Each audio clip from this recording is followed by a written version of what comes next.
tukurate nshongore, tukuvuga imyato nyamamare rwema, imihigo wuje yaminutse imyaka, umuryango niwo mizero.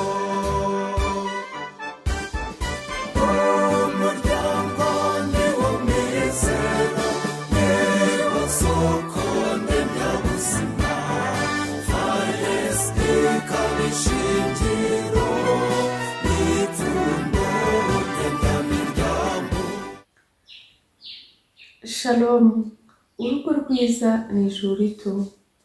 Mu rugo rwiza abashakanye bakwiye kwishimira urubyaro niba Imana yarubahaye.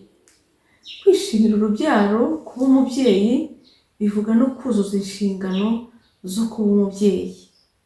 Hari ababyeyi babyara ukaba utabatandukanya n'inyamaswa, ukabyara ukohereza ku bandi, ukabyara ntiwite ku wo wabyaye, ntumubonere umwanya, ntumuhe ibikwiriye ku gihe, cyangwa ukabimuha umucyurira. Papa, menya ko kuba papa si izina gusa, ni inshingano. Kuba mama si izina gusa, ni inshingano. Muri iki gihe tubona abana bajya mu muhanda kandi bafite ababyeyi. Tubona abana bari mu ngo bigunze kandi bafite ababyeyi. Hari ababyeyi barera ku buryo bakanga abana babo muri byose, hari n'ababyeyi barera bajeye ku buryo batagira icyo bamarira abana babo. Umubyeyi agomba kugira icyo twita gushyira mu gaciro, ugaha umwana wawe iby'ingenzi bizatuma aba umuntu w'ingirakamaro muri sosiyete.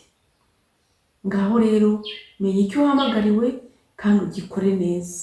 Kandi burya ntiwanarera neza utazi Imana umubyeyi. Niyo dukesha icyitwa ububyeyi cyose. Mu rugo rwiza habamo n'Imana, ikigisha abashakanye uko bakwiye kurera.